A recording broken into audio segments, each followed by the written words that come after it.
आईने हिंदी के एक नए एपिसोड में आपका स्वागत है। दोस्तों, भारत के डिफेंस सेक्टर से इस वक्त एक ऐसी खबर सामने आ रही है जो सिर्फ दो अलग अलग प्रोजेक्ट की अपडेट नहीं है, बल्कि भारत की पूरी स्वदेशी सैन्य उत्पादन क्षमता के लिए काफ़ी बड़ी तस्वीर दिखाती है।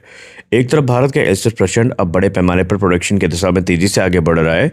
तुमकुरू में नई मैन्युफैक्चरिंग फैसिलिटी तैयार है, प्रोडक्शन कैपेसिटी को आगे बढ़ाने की योजना है और हेलीकॉप्टर में इंडिजिनस फ्लाइट कंट्रोल सिस्टम और कॉकपिट सिस्टम के इंटीग्रेशन को तेजी से आगे बढ़ाया जा रहा है। तो वहीं दूसरी तरफ भारत का उत्तम मेसा रडार भी डेवलपमेंट फेज से आगे निकलकर बड़े पैमाने पर सीरीज प्रोडक्शन की तरफ आगे बढ़ रहा है। अस्त्र माइक्रोवेव अब शुरुआती 12 यूनिट्स की डिलीवरी सितंबर 2027 तक करने की दिशा में है और इसके बाद प्रोडक्शन रेट तकरीबन 25 यूनिट प्रति वर्ष के दर तक पहुंचाने का लक्ष्य है। तो आखिरकार इन दोनों डेवलपमेंट्स का भारत की मिलिट्री कैपेबिलिटी पर क्या असर पड़ेगा और क्या आने वाले वर्षों में भारत अपने कॉम्बैट हेलीकॉप्टर्स और फाइटर एयरक्राफ्ट के लिए विदेशी सिस्टम पर निर्भरता को काफ़ी हद तक कम कर पाएगा? आज के इस वीडियो में हम पूरी कहानी को समझेंगे। पहले हम बात करते हैं लाइट कॉम्बैट हेलीकॉप्टर प्रचंड की, यानी एलसीएस प्रचंड की। प्रचंड भारत का एक ऐसा कॉम्बैट हेलीकॉप्टर है जिसे खास तौर पर हाई एल्टीट्यूड वॉरफेयर को ध्यान में रखकर डिज़ाइन किया गया है। भारत के लिए इसकी ज़रूरत इसलिए भी महत्वपूर्ण है क्योंकि सियाचिन, लद्दाख और हिमालय के दूसरे ऊंचाई वाले इलाकों में कन्वेंशनल हेलीकॉप्टर के लिए ऑपरेटिंग कंडीशंस काफ़ी मुश्किल होती हैं। कम ऑक्सीजन डेंसिटी के कारण इंजन परफॉर्मेंस और रोटर लिफ्ट प्रभावित होते हैं। ऐसे इन्वायरमेंट में एक लाइट वेट और high altitude capable attack helicopter भारतीय सेना और वायुसेना के लिए काफ़ी महत्वपूर्ण फोर्स मल्टीप्लायर बन सकता है। प्रचंड का वजन तकरीबन 5.8 टन है और इसे हाई एल्टीट्यूड ऑपरेशंस के लिए ऑप्टिमाइज किया गया है। इसकी एक बड़ी खासियत इसके हाई एल्टीट्यूड टेक ऑफ और लैंडिंग कैपेबिलिटी है। रिपोर्ट्स के मुताबिक ये लगभग 5000 मीटर की ऊंचाई तक टेक ऑफ और लैंडिंग कर सकता है, जबकि इसकी सर्विस सीलिंग तकरीबन 6500 मीटर बताई जाती है। यही कैपेबिलिटी इसे भारत के माउंटेनियस बॉर्डर के लिए काफ़ी खास बनाती है। अब प्रचंड में जो शक्ति इंजन है ये काफ़ी पावरफुल है।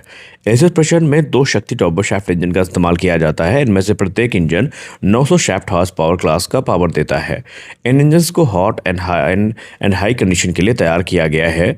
इनमें डिजिटल इंजन कंट्रोल टेक्नोलॉजी का भी इस्तेमाल किया गया है। यह कॉम्बिनेशन प्रचंड को उन परिस्थितियों में काम करने में मदद करता है जहां सामान्य हेलीकॉप्टर्स को परफॉर्मेंस लिमिटेशन का सामना करना पड़ सकता है। यानी प्रचंड को केवल एक अटैक हेलीकॉप्टर के रूप में नहीं, बल्कि भारत के स्पेसिफिक जियोग्राफिकल रिक्वायरमेंट के तौर पर ध्यान में रखकर बनाया गया है और ये एक ऐसा प्लेटफॉर्म है जो सेना की सारी रिक्वायरमेंट को पूरा कर सकता है। अब यहाँ पर सबसे बड़ा बदलाव आ रहा है प्रोडक्शन कैपेसिटी पर। हिंदुस्तान एरोनॉटिक्स लिमिटेड ने प्रचंड की प्रोडक्शन को तेज़ी से बढ़ाने का निर्देश दिया है और तेज़ करने के लिए तुमकुरू में एक नई state of the art manufacturing facility तैयार भी कर ली है।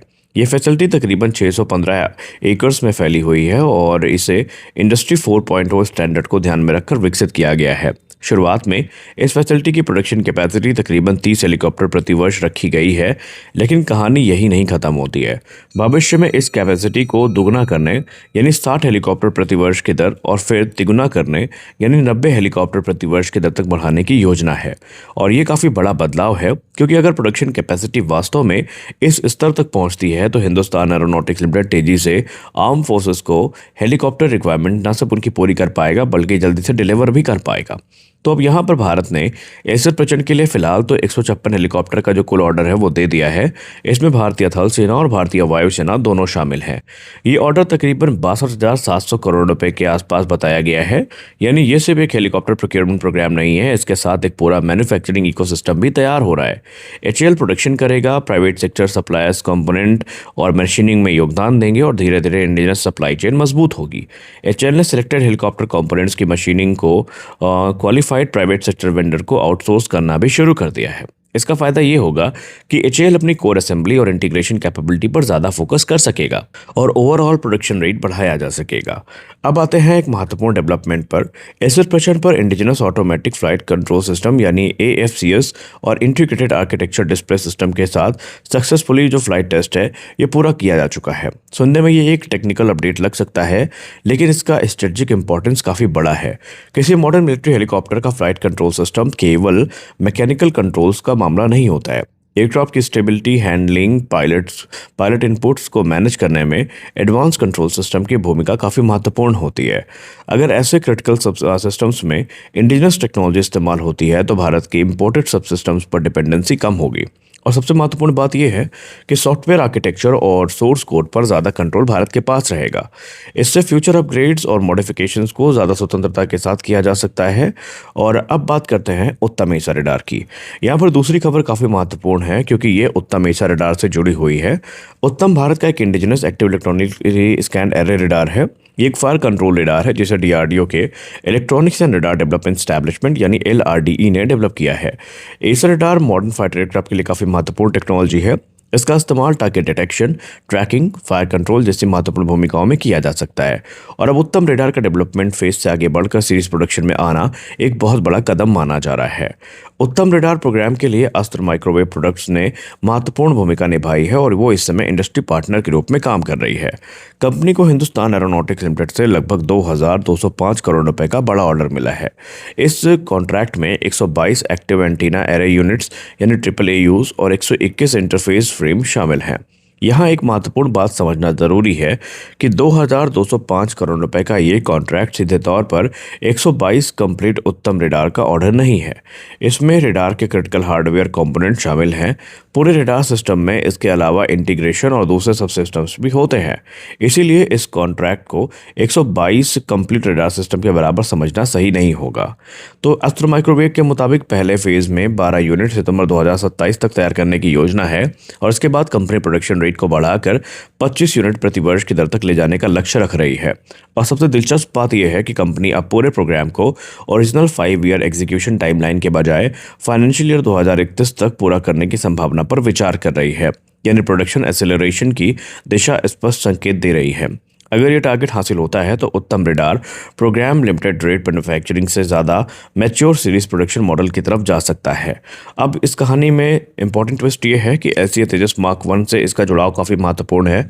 उत्तम एसा रडार को तेजस मार्क 1 अल्फा के दूसरे बैच यानी 97 एयरक्राफ्ट का जो ऑर्डर है उसमें इंटीग्रेट करने की योजना है। इसका मतलब ये है कि इंडिजिनस रडार प्रोग्राम का direct connection fighter aircraft production से जुड़ जाता है। अगर रडार प्रोडक्शन से पर्याप्त तेजी से बढ़ता है तो फ्यूचर तेजस एयरक्राफ्ट के लिए इंडिजिनस रडार सप्लाई चेन मजबूत की जा सकती है और इसका लॉन्ग टर्म फायदा हमें निस्संदेह देखने को मिलेगा। भारत के फ्यूचर फाइटर एयरक्राफ्ट और एयरबॉर्न प्लेटफॉर्म के लिए इंडिजिनस रडार टेक्नोलॉजी का इकोसिस्टम विकसित हो सकता है। तो यहाँ पर आप ये कह सकते हैं कि दो अलग अलग प्रोजेक्ट हैं लेकिन कहानी बड़ी है। अगर एसएस प्रचंड और उत्तम रडार एक साथ देखें तो तस्वीर काफ़ी बड़ी नज़र आती है।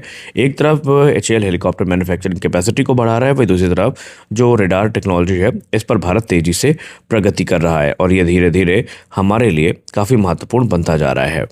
तो कुल मिलाकर कहानी सिर्फ इतनी नहीं है कि भारत ज़्यादा एलसीएस प्रचंड बना रहा है या उत्तम एसा रडार का प्रोडक्शन बढ़ा रहा है। असल कहानी ये है कि भारत अब धीरे धीरे उस स्टेज की तरफ बढ़ रहा है जहां पर सिर्फ वेपन प्लेटफॉर्म का निर्माण ही नहीं बल्कि उसके क्रिटिकल सब सिस्टम्स और मैन्युफैक्चरिंग इकोसिस्टम को भी देश के अंदर डेवलप और प्रोड्यूस किया जा सके।